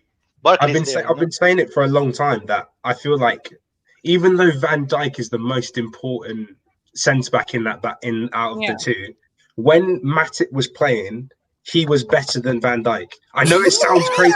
No. I know it sounds crazy. Honestly, No, I said Van Dijk. No, Van Dijk is better than Matip, head and shoulders. I'm going to take off my camera so I'm not involved in this. Don't get into it. Continue your point. It was form. Form is different. To be fair to David, there was a period of time. I am talking about that small bit of form. Yeah, there was a period of time where Matip looked exceptional. And we're not saying Van Dijk better than Van Dijk. Are you dumb? Of course he's not. I'm stupid. Oh, right, okay. I'm saying in that little bit of form, in that little bit of time, there was the period where it was like he was performing at that level to the point where like Gomez couldn't get in the squad. Then he got injured. Then Gomez came in. Yeah. So I wouldn't be David. shocked if Matip ended up back in the squad. David, I beg you, watch Yeah, what you that's- say, please. I No. beg. What David said. Okay, what David said was mad. It sounded mad, but he has a point because, like, if you look at the Champions League run when they won the Champions League again in the semi-finals against Barcelona, Matip was their best player over 2 legs. He was certainly their best defender at least. Again, Matip is a very underrated centre back, and again, obviously Van Dijk, Laporte are the top 2. Laporte I have questions about, but they're probably the top 2. I would say next 2 after that are Zouma and Matip for me. So yeah, Matip's an excellent defender, and whenever he plays alongside Van Dijk, they look infinitely stronger. And for me, to Anita's point the point that Neitz was making about how they look very weak and you shouldn't get beat 7-2, I completely agree.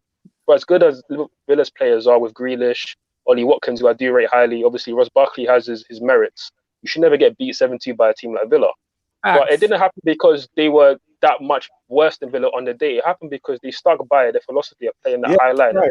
Ultimately, you have days where it works and days where it just doesn't work. And when you see that it doesn't work, they could have chose to say, you know what, okay, it's not working today. Let's sit back. Let's play a bit more conservative. Let's not take an absolute beating here and lose maybe 5-2. And it's bad, but it's not 7-2. You know what I mean? That will never happen. More often, I just feel like more often than not over the season, they're gonna get it right, and that's where they're gonna be consistent. And especially with Matip in the back line, they're gonna get it right more often than not. And look, for me, the reason why they're gonna win the league, again, Man City could push them close. They might even nick it, but the reason why they're gonna win the league is not because of how good the defense is, which is very good.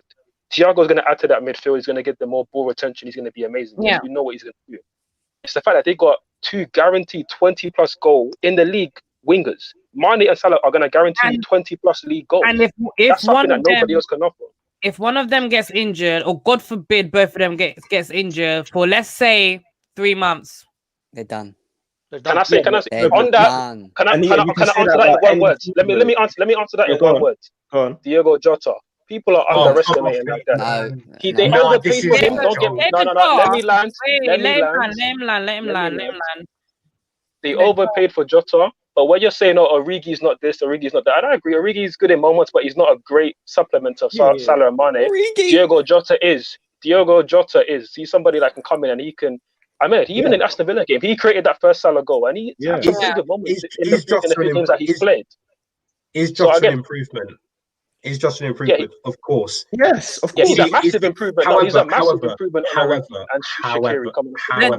Let David land. Go on. The drop off, right? Unfortunately, regardless of who you get in, the drop off is still going to be mad. Right, listen. Like the drop off is mad at every club, though. David, that's what is mad at Man City too. What I'm saying, there's not been the drop off. No, let me land, man. Let me land.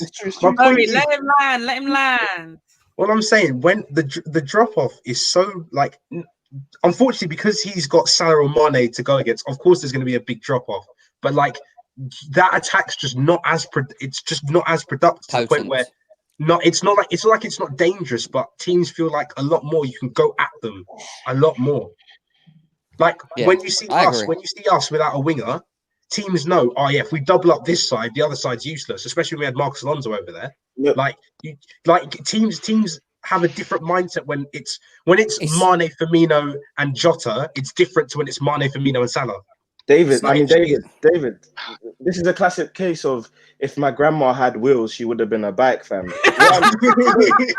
Because what you're saying is, if the main man gets injured, we're not going to be as potent. Everyone knows that. Like, that's with everyone. If Hazard wasn't in Chelsea, we look dead. We'd be in trouble. So I'm saying, have they closed the gap in terms of the supplement? Of course, last year the supplement was Shaqiri. This year the supplement is Jota. Jota got 16 goals in all comps last year. You're telling me Jota's coming off of your bench and he can't just fill in for the time being. No one envisages injuries, but if injuries do happen, you want to have guys who can come in and be all right. And that's the same thing with Chelsea. Like, if you look at what's happened now, if when Pulisic and Ziyech are back, if one person gets injured, you've got Cho, who's there and available to come in, who's good enough to do the job. That's what I'm trying to say. Like, I just think 100%. Can't make that point, man. Just to add to that point quickly as well, with Man City, the reason why we can say, if they get injuries to Aguero is because Aguero's injury record has been. I know I want to let you land, Needs, but I just quickly have to say, Firmino. Man City, Firmino. But the point I'm trying to make with Man City is when Aguero gets injured a lot. Again, he's never had a consistent 38-game season in his 7-8 years in the Premier League. That's why you can make the case, if Aguero's out, which happens a lot, they lose a lot of goals there because Jesus isn't getting the same amount of goals there. So that's why it's different. With Salah and Mane, they've been injury free. They're almost the entire time at Liverpool. So that stays the same. They're automatically favourites for me. Charlie Jella again says, don't you think top 4 depends on managers? Now, the first part of your super chat, Charlie, I agree. Makes sense. Yeah. I definitely agree that top 4 does depend on manager, which is why I really cannot call it. Am I getting feedback? Is that me? Probably. So, yeah. Or David, since David has headphones. Can you hear me? So yeah, probably. Yeah, I can hear you. That's all right now. Right. So with the top 4 thing, that's why I say I can't depict who's gonna win the Premier League, whether it be Klopp or whether it be Pep. I can't depict it because at the end of the day, it is all about your manager, but it's also about the level of your players. How consistent can your players be? Oh, Kai, put your hand down. Yeah, I'm coming to that. I'm coming to that. How consistent your players can be at the same time. Now, talking about Arteta, Lampard, and Ole, and saying Arsenal finish above you just for that reason, check your players first, and then we can talk. Can we talk about Arsenal? Let's focus on Arsenal if we can. I mean, I don't need to lead with this, but I feel like we need to spotlight Arsenal's squad. No, this thing, right? Arteta started well. Don't get me wrong, and the party is a good signing. They needed a DM like that for more than a decade, really. But for me, it hinges down on the attack, and we know Willian is past his best and isn't going to give you that many goals even at his best. And then Pepe has been a massive flop, like straight up. Nothing needs to be said about that. So for me, it all hinges down on who's going to be able to get goals other than Aubameyang in that squad. And it all hinges down if Lacazette's going to have a good season this year. And I think Lacazette's going to have another dead season. So for me, I don't see how they can finish top 4 if their only reliable source of goals is going to be Aubameyang. Again, we saw against Sheffield United that, I mean, they only had about 3 shots on target in the entire game. They don't create that many chances, and for me, you need to have clinical strikers who are going to take the chances that you do get when you're Arsenal. And right now, Aubameyang aside, there's nobody else who's scoring goals for them. This fraudulent thing of Arteta being this. Go for it, David. Just really quickly before we move on, right? Kai, I'm so sorry. You did put your hand up, so I'm coming back to you. You can please land on your point. Sorry. Arsenal fans, every time you sign a player, you act like you're going to finish 4th, like you're going to win the league. I've been hearing this for 17 years. Every freaking time. You've been playing Europa League for 4 years. I swear to God, I saw on Twitter today, somebody said this Nikita is better than Pulisic, man. What is in your water, man? What do you have in your water bottles, man? It's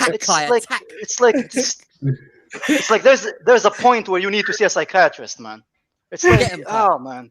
Wait, Kai, were you here the other day when the gal said Partey's better than Kante? I disconnected, man, as soon as he said that. I'm like, I'm not having that debate. It's like what? It's like you're in Europa League, man. Who are you gonna get Champions League with? Nikita? Get out of here, man. Every time they have a transfer window on a budget and then they act like they're gonna get top 4. Get out of here, man. You're not even a serious top 4 team. You've been playing Europa for 4 leagues and haven't even freaking won it once, man. I swear, Anita highlights your comments because you're stupid, man. You're saying stupid stuff, so we have to put you here, man. That's it. Enough, man. Okay, it's in Ketia still, but I agree with everything you said, bro. Everything. No, Nikita's better. Every time they have a window on a budget, man, they have buy some budget players, and then they act like, we're Arsenal. Remember the thing is though, I think we're so used to looking down on them. Like I've always looked down on them. Like they're always there. They've never like. I can't even look anymore down on them. They're already underground, man. This is how fucking down they are, man. When someone keeps saying every season, we're gonna get top 4, we're gonna do this, we're Arsenal banter FC, yay, we're gonna do it. Like, and then they call us haters, man. Why would I hate an Europa League team, man? I literally saw my team win 5 Premier League since you won the last time you won one.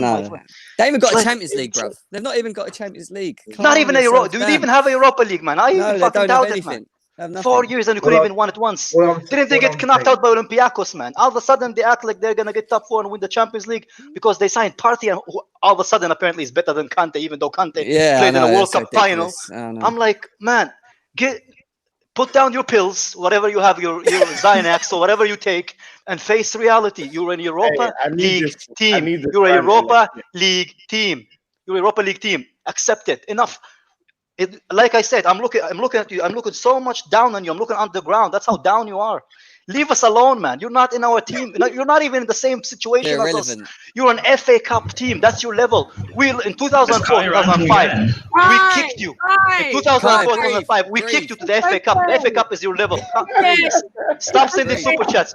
No, don't read the super chats. I had enough of this. I had enough of this insanity. Kai, relax. Don't let these Arsenal fans kill you, man. Relax. Irrelevant. Just call him Irrelevant FC, bro. That's it. Irrelevant FC. That's it. I swear, man. The energy. I love the energy for them. Yeah, he does. He just goes in. He goes in, man. I tell you, he don't give a crap. He just goes straight in. I was gonna read another super chat from before about Lampard. Yes, I'm very salty. I always wanted to watch my team win a final in Belarus, man. Wait, go on, Nick. Sorry. My mind's been blown. No, it's fine.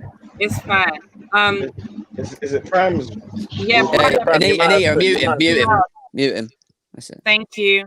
Yeah. So I'm so sorry. I've really lost my mind. That's what Kai does. He's a mind boggler. He busts But you that know brain. what though? Kai's literally in the space of like 30 seconds. Yeah. Said everything. And everything is 100% spot on, He based says on everything facts, that based on everything stats, I based on think everything. about Arsenal. He just says, and I'm just sitting there like this. Yeah. Do you know what? Europa Right? League. My entire Twitter career is based on Arsenal's failure, innit? Like I go ham on Arsenal, but Kai's literally said every single tweet I said in the last 6 years I've been on Twitter, and he said it all in like 30 seconds. I know, he loves it. Big up, Kai. Big up, Kai.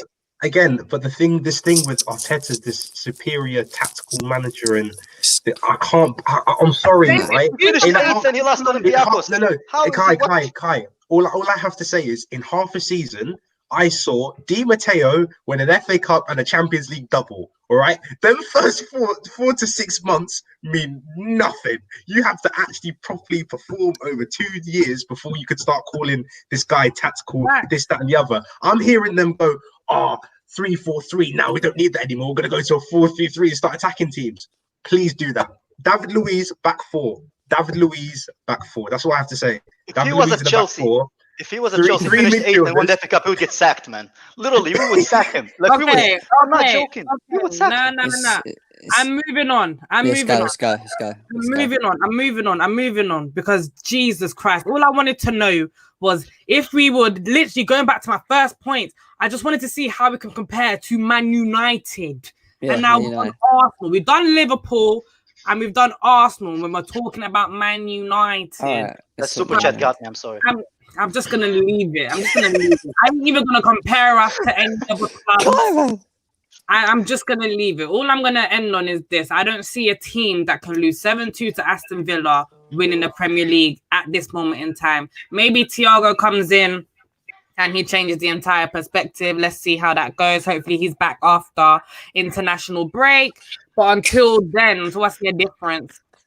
I can't. So who's your top 6, Anita?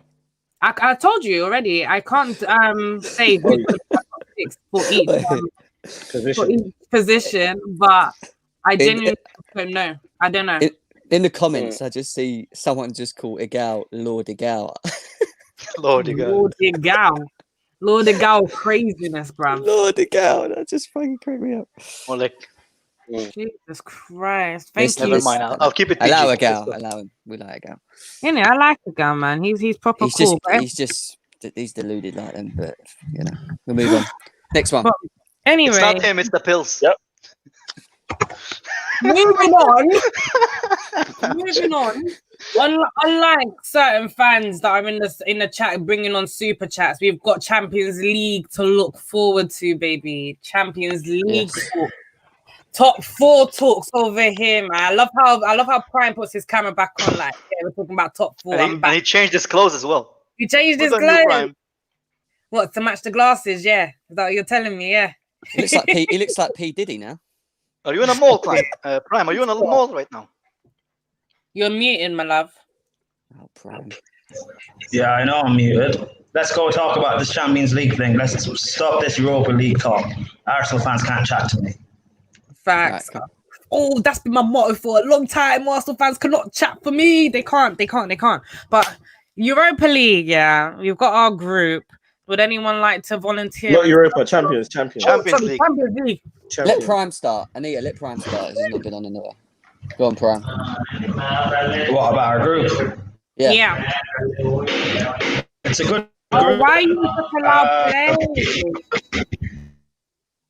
Prime, I'm going to need you to get into a quieter place before I can let you speak, if that's okay, yeah? Because it's a bit too loud and it's He's thrown not off at home. Right. Yeah. Yeah, cool. Forward, what do you think of our Champions League group? I think you've been given a pretty favourable group, to be honest. I think of all the teams in pot one, I think Seville probably one of the teams you're looking at getting. And I've been in like a Zenit or a Porto, so it's favourable. I think it's still going to be difficult, those 2 games against them, and obviously the first game being against Seville is going to be important for us to really put a marker down, because last season we kind of flopped that with the Valencia game home where we lost 1-0. Rodrigo scored that goal, and obviously Barkley missed the penalty late, which again, Aspie was on the pitch. He didn't force Jorginho to take it that time. Instead, he took it off about Abraham on the weekend when it was 3-0 up already. Again, I know it was a little bit petty, but I was just a little bit upset about that. But again, coming back to the season, it's important that we get off to a really good start and take care of Seville at home. Because again, if we're serious about finishing top of the group and not being forced to play one of these teams in the last 16 that finished top of their group, we need to go and win our games at home. We need to pick up 9 points at home. So yeah, we can't afford to drop points there. And that aside, I think Rennes are a pretty tough team to get out of pot 4. But again, they are still a pot 4 team, and I would expect us to be able to deal with them at home and at the very worst get a point away from home. And then Krasnodar, who are going to be the whipping boys of the group, that's got to be 6 points. So yeah, for me, again, if we're trying to be serious about our business, because in the Champions League, you got to always handle your own. You can't trust the other teams. You got to handle your own business. So we got to win our games at home. We got to make sure we finish top of this group, because it's a group that we can finish top of. We're not in a group with Bayern Munich. It's not PSG in there. It's not Real Madrid. We've got to be confident in the group that we have. And I think for us, it's a good opportunity to finish first in it, potentially get an easier draw in our last 16. And all of a sudden, we're in the quarterfinals. And once you get to the quarterfinals, anything can happen. I'm not saying we're going to win the Champions League, but if you get to the last 8, anything can happen. So you're basically saying win this group, get to quarterfinals, and that's what you expect from Chelsea for the Champions League this season? Yeah, my expectation was quarterfinals going into it. But again, if you drew Bayern Munich, then again, it's hard, because if you draw Bayern Munich in the group, in last 16, you come up against PSG. It is what it is. You might just lose in this last 16. But for us right now, we have a clear path to get to the quarterfinals, because if we finish top of our group, I would expect us to beat most, if not all, teams that finish second in their group. So I think it's in our hands to now finish top of our group. So let's see if we can do it. Cool. Jem, moving on to you. Obviously you've seen our group. Do you see us getting out of it? I think it's a no-brainer. We're gonna get out of it. But do you see us winning it? Well, where do you think will be our struggle and our downfall potentially in the group? I think the Sevilla. We've got Sevilla in the group, haven't we? If I'm right, yeah. The Sevilla games will be a test. I think if you watch them against Man United, they did look like a bit of an outfit. I know they've lost Reguilon and some other players, etc. But to be honest, Sevilla, they'll be a test. The other 2 teams, I can just see us just beating them 2-3-0 quite easily, comfortably. To be honest, I expect us to finish first.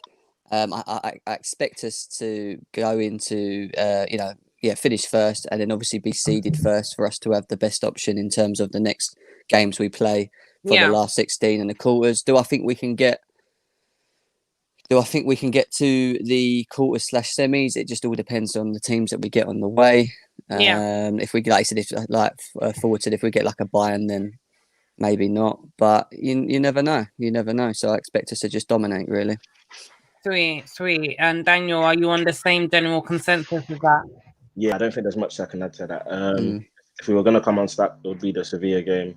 I expect probably close to maximum points. If we're going to drop points, maybe away at Sevilla or away at Rennes, but close to maximum points. I don't think there's much to talk about. Like, it's a good draw. King Drogba did it for us. That's fair. Controversial. Don't say that. Anyway, Kai, what are your thoughts about it? I think the only team I'm worried about is actually Sevilla, because like the guy said, it's a very difficult team to break down, and they're pretty good on the counter attack. Yeah. Other than that, I think we have a pretty easy group. I see us finishing first, right? If we keep our team fit, if we play like we can play, I think we should be able to finish first quite easily as well. Yeah. So no complaints with that. I think we will get maybe to the quarter, to the semifinals. I think after that will be too much for this new team. But I think from next season we should be able to see like a completely different Chelsea in the Champions League. I think all of the players that we got have a pretty good pedigree in the Champions League. So I feel like the general consensus here, yeah, is that, you know, definitely get out of our group. Most likely going to be first. You know, like with the team we've got, that should be the standard, to get out first and hopefully get to the quarterfinals. But David, do you see Lampard being able to lead us past the quarterfinals, like beyond our expectations? That's all to do with the randoms of the draw. Like you can get to the last day and end up playing Shakhtar, who in the round before ended up playing freaking Krasnodar, who got our group. That's literally, if you get to the last day and you end up against like a Roma or somebody like that, obviously you expect to go through. Go to the last day and you get a PSG Bayern Munich. I'm not like overly, like, obviously I want to win the tie, but it's not like a make or break if he doesn't. But assuming that the match is going our way, so let's say we play teams like Krasnodar for the entire duration, can we expect Lampard to take us past the quarterfinal? 100%. You've got that. I don't think he's like Pep, where it's like he's got to prove he's some next level manager where he'll come up with 3 centre backs, and he's not that kind of guy. Like I feel like as long as he just keeps it simple, plays the best squad, we should be okay. There are like in the Champions League, I reckon there are about 8 to 10 teams where it's pretty close. Well, okay, there are like 5 to 6 teams that are clearly better than us, and then like the other 4 or 6 are pretty close. So, is there a chance we could win the Champions League? Of course, there's a chance, but it's very unlikely. But if we get to the quarterfinal and then in them 4 to 6 games we have those close ties where we could win them, of course I'm going to expect to win, because that's just me as a fan. Because I feel like we have the ability to get at those teams. Cool. It depends where our team is going to be as far as form, as like our player gelling in. You know, I think that's what's going to decide how far we're going to get in the Champions League. Yeah, form is going to definitely play a big part. But just to David's point, I mean, absolutely, I see it exactly the same way. There's like your upper echelon of elite teams, and like your top 4 to 6 of like Bayern's, PSG's, potentially Barcelona, Real Madrid, who are clearly better than us right now. And I think in the second bracket where we are, I think there's going to be teams like Seville, maybe a Dortmund. Again, obviously, we'll see how it pans out through the season. But those are teams where they're on a similar level to us and where they could beat us. But again, if we're being hopeful and if we expect the best out of our team, and if we arrive with the right form, then sure, we can beat teams like Seville and Dortmund who are on our level. And I think Seville is going to be a great test for us, because I don't want to underestimate them, because again, in my assessment, I'm hopeful that we can beat them, but I wouldn't be surprised if they somehow finish at the top of us in the league table, because again, they gave Bayern hell. They gave Bayern hell for 120 minutes. They are a very good team, a very smart, experienced European team. And with Lopetegui as their manager, obviously he's recovering from the debacle that happened with Spain and Real Madrid. Like, he's had a really good season last year. Obviously, we saw they beat Man United and Inter Milan in the Europa League. So that's a very tough team for us to beat, and I think it's going to be a good test. I would love to see us beat them. And yeah, I can't lie.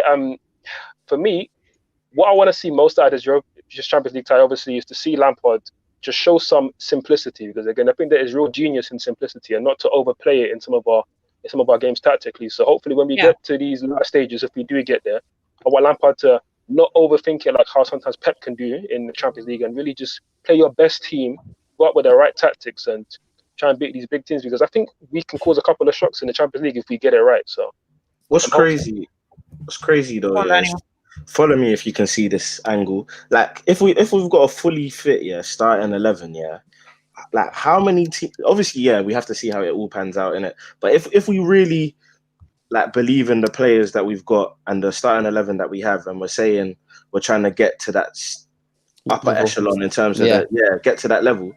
Our starting 11 is one of the best in England, in the world. If you deep it, like if you think about it, no. This is why I said follow me in it. Let's look at it. Let's break it down. On paper it is. No, look at Werner. We bought a player in Europe. I think he was in the top 5 in terms of goal scorers. He was the only person who got more goal contributions than him this season. Lewandowski. Was Lewandowski. Yeah, Lewandowski and Immobile as well. Yeah, Mobile. No, goal contributions, not just Contributions, goals and assists. Yeah. Oh, So both. Okay. you got that striker who spearheads your attack. You got Ziyech, who's obviously been to a Champions League semi-final. He had that breakout season where he was one of the best players in the Champions League, and he played quality. Pulisic, who in my opinion is one of our best players. I think he's the best. Obviously, it's dead to argue, but he's definitely within the top 2, top 3 bracket of best players at Chelsea. Then you got Kai Havertz in that hole. You never know what could happen. You still got Kante. You never know who you're going to partner him with. And then you got Thiago Silva at the back, who just came from a Champions League final. So my thing is, it's just like, oh, I'm getting some feedback, but I don't know why we're not rating our team a bit higher. Maybe the chemistry, if you're making the chemistry argument, you want to see how it all pans out and that. But I think our team's better than what we're giving them credit for in terms of what we should expect to see. Yeah, Daniel, the answer to that, the short and simple answer to that is that we haven't seen them all play together, and we know that they've got the potential to do and be this team, but because we haven't visually seen it, we're still a bit like, can they get to that level? Can they be there? Do you know what I mean? So, just really quickly.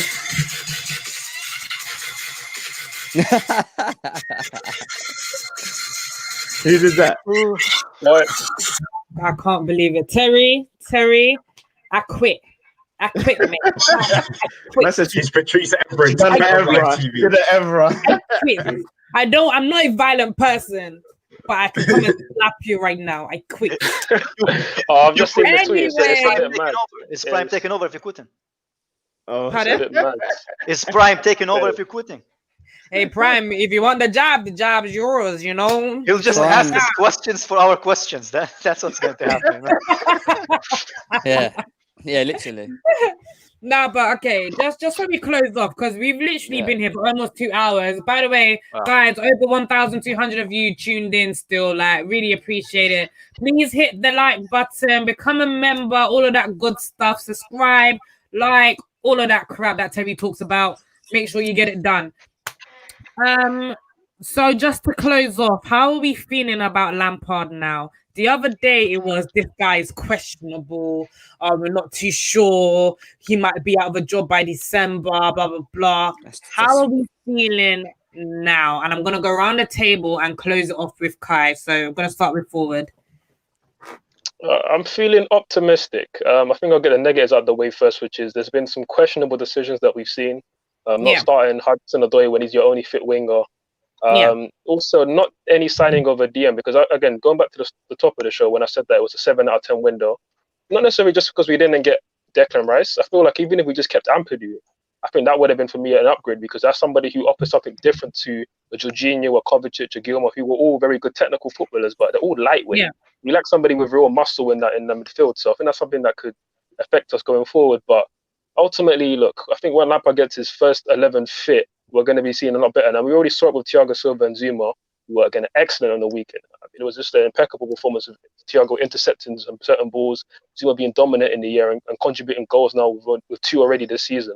And obviously, Mendy and goals, not throwing the ball in the back of the net, is going to be an instant upgrade on Kepa. So, and for me, I think the main one, which I'm looking for, I think for me this season, I'm just here for Ziyech. Like when Ziyech comes, that's when I've come to the league, bro. Like Ziyech for me is that guy. I think I agree with Dan that, again, Pulisic could be our best player, but for me, it's Ziyech. Ziyech is that guy. So once he comes fit, he really integrates with the team. I think we're going to see the best out of not just him, but he's going to bring the best out of players in the team. He's going to bring the best out of Werner.